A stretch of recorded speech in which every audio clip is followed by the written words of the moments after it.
Fala pessoal, mais uma aula aí sobre essa questão da expansão marítima europeia.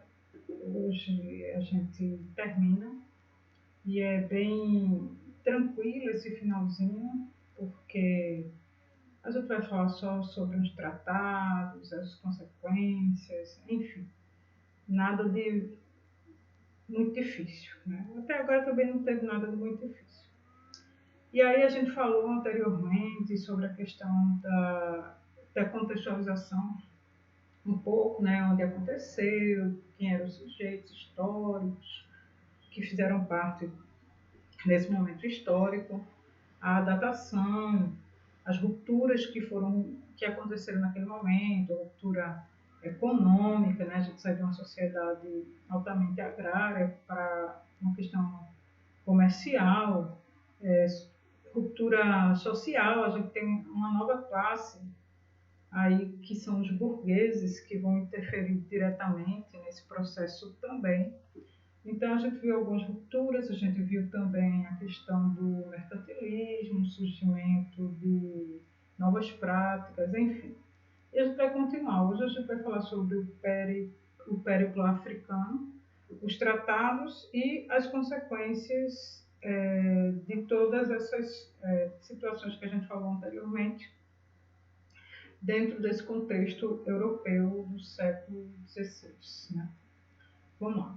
O périplo africano nada mais foi que Portugal não podia passar pelo mar Mediterrâneo, então ele teve que contornar todo o continente africano. E aí está um mapa. Essas setinhas mostram os lugares de parada que os portugueses iam fazendo, né? Ceuta, em Guiné, iam sendo instituídas colônias aí, Congo e Cabo da Boa Esperança. Se vocês prestarem atenção, quanto mais perto de Portugal, mais antigo ano, né? Por exemplo, Ceuta 1415. Quando você vai para o Cabo da Boa Esperança, a gente tem aí 1487. Então, era o tempo em que eles foram avançando e criando aí colônias no continente africano, certo?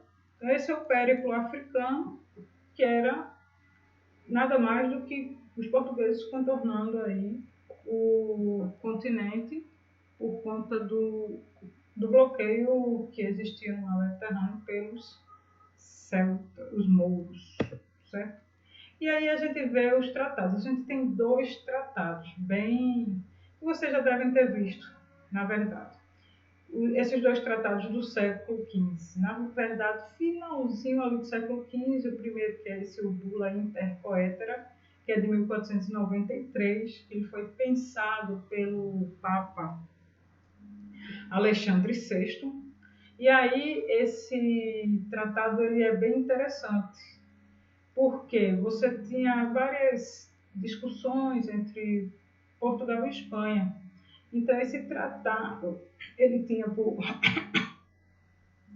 objetivo acabar com essas brigas, né? Quem ia ficar com o quê?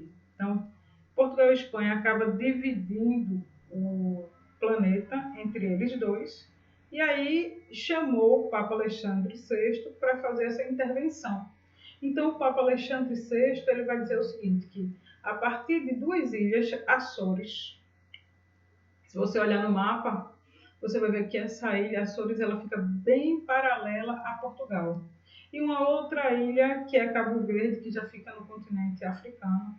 A partir dessas duas ilhas, para o oeste, ou seja, você olhando, né, de frente para o mapa mundi, as ilhas estão próximas da Europa e da África. Para o seu lado esquerdo, 100 léguas para o lado esquerdo, traçou-se uma linha imaginária. Vamos ver aqui. Olha aqui a linha imaginária. Essa primeira linha imaginária, onde tem assim, território de Portugal até 1493, que ela passa exatamente pelo meio do oceano, dizia o seguinte, o tratado, que A partir dessa linha aí que foi traçada, a partir das linhas, a partir das ilhas de Açores e Cabo Verde, para o seu lado direito, todo o território que tivesse era de Portugal. E para o lado esquerdo, para o oeste, todo o território que tivesse era de Espanha. Então, tudo bem, vamos voltar para cá. Esse é o tratado, né, a bula intercoétera. Só que um ano depois, se você prestar atenção, você vai ver que Portugal não ficou com exatamente nada, ficou com água. Olha aqui, ó, a linha imaginária da bula intercoétera. Tudo que tivesse a partir dessa linha para o lado, seu lado direito, para o leste, era de Portugal. E tudo que tivesse a partir dessa linha para o oeste, para o seu lado esquerdo, era de Espanha. Você percebeu que nesse primeiro tratado Portugal saiu prejudicado, porque não ficou com nada, ficou com água. Então a gente vai para o segundo tratado, que é o Tratado de Tordesilhas, que vai ser feito em 1494, um ano depois. Um ano depois, Dom João II, que era o rei de Portugal, começou a pressionar a Espanha para que fosse revisto esse tratado que estava prejudicando ele. Ele disse, está prejudicando Portugal. E aí foi feito um novo tratado chamado de Tordesilhas, igual ao primeiro, só que o primeiro, que é o Bula Intercoétera, dizia que era 100 léguas a partir das ilhas de Açores e Cabo Verde. Quando vai para o Tratado de Tordesilhas, diz que a partir das ilhas de Açores e Cabo Verde você tem 370 léguas que vai ser traçado uma linha imaginária. E aí tudo que ficar para o lado oeste é de Portugal e tudo que ficar para o lado leste é de Espanha. Você perceber essa segunda linha, ela já passa por cima do continente americano, mais precisamente boa parte do que hoje é o Nordeste brasileiro. Então, Portugal vai ficar com todas as terras a princípio, depois eles vão fazer as entradas, né, e bandeira, e aí vai entrar mais aí a leste do território que hoje é o Brasil. Mas aqui, em 1494, você tem que, a partir dessa linha imaginária, que passa bem aí no Nordeste brasileiro, para o seu lado direito, todo o território ele vai ser português, até as ilhas de Açores e Cabo Verde. Açores aqui em cima, Cabo Verde aqui embaixo. E tudo que passar nessa linha imaginária para o lado esquerdo, seu lado esquerdo, é território, é colônia espanhola. E foi assim que Portugal e Espanha dividiram aí o território do restante do mundo entre si. E aí a gente tem algumas consequências, né, de todos esses acontecimentos. Primeiro, a ampliação do conhecimento humano sobre a geografia, que antes não se tinha tanto conhecimento. A partir das grandes navegações, vão começar a ter aí o entendimento do que é o planeta. A gente também tem uma ampliação comercial, uma revolução comercial. Antes, a gente tinha a questão da Idade Média, os feudos, enfim. Mas você tem aí uma revolução comercial, ou seja, onde os feudos eles eram autossuficientes. Eles produziam aquilo que eles precisavam e trocavam muito pouco com os feudos por perto. E aí, nessa revolução comercial, você tem a unificação dos mercados, né, da Europa, da Ásia e da África e americano. Por quê? Porque os trabalhos que vão ser executados, os trabalhos comerciais que vão ser executados nesses continentes, eles são interdependentes, então era necessário uma unificação. Então, eu pego do que seria o Brasil, levo para a Europa para ser vendido em outros continentes. Pego o escravizado lá na África e trago para o continente americano para que eu possa ter mão de obra para trabalhar. Então, perceba que existe uma unificação desses 4 mercados. A gente também tem a decadência das cidades italianas. Por quê? Porque você tem uma expansão comercial que não favorece o que era visto ali nas cidades italianas, certo? A gente tem a mudança desse eixo econômico, que antes era no Mediterrâneo, mas por conta do bloqueio, passou agora a ser o novo eixo, o Oceano Atlântico, com um comércio basicamente triangular, que é o quê? Europa, o que seria o Brasil hoje, e África. A gente chama esse comércio de triangular por isso. E de África para a Europa também.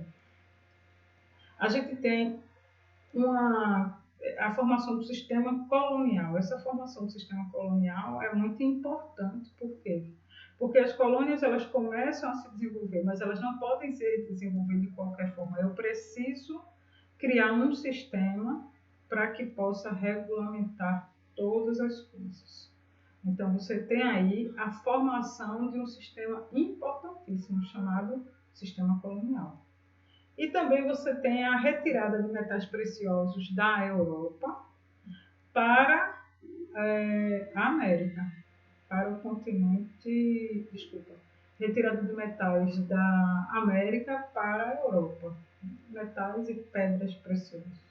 Muito mais a Espanha, sim, é verdade, mas Portugal também lucrou bastante, certo? E aí a gente tem, pessoal, o retorno do escravismo em moldes capitalistas. Né? Escravidão sempre houve no mundo, desde a antiguidade, inclusive, ela nunca foi um fator de cor, né? Vou escravizar, não, era por guerra, dependendo da localidade. Como a gente está falando da Europa, né? E aí quando a gente vai para a antiguidade, a gente pensa em Grécia, Roma, antiga, então a gente está falando desse escravismo aí, tá bom? Que era um escravismo por guerra e não pela questão de cor. E aí você tem um retorno do escravismo em moldes capitalistas. Ora, o que tem a ver essa questão do molde capitalista? Esses moldes capitalistas ele estará muito relacionado com a difusão do cristianismo, esse último ponto aí, ó, a difusão do cristianismo e das línguas ibéricas, né? Era posto que se escravizava o negro porque ele era amaldiçoado, e isso era uma difusão do cristianismo também, certo? E das línguas ibéricas. E aí você tem, obviamente, se você tem a difusão de uma religião e de línguas ibéricas, você tem a perda, né, de religiões nativas no continente americano, obviamente, e também perdas linguísticas nesse sentido.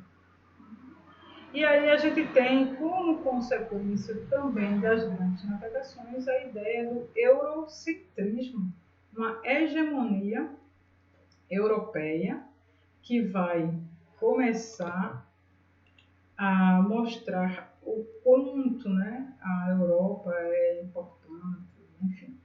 E até hoje a gente tem essa valorização do estrangeiro nas nossas vidas cotidianas, né? Bom, eu espero que vocês tenham entendido o assunto. Ele não é difícil, mas é extremamente importante para que a gente compreenda a ruptura que vai acontecer entre Idade Média e Idade Moderna e o legado do que acontece nesse momento para os dias atuais. Isso também é muito importante, certo? Então, até a próxima. Um beijão e tchau, tchau.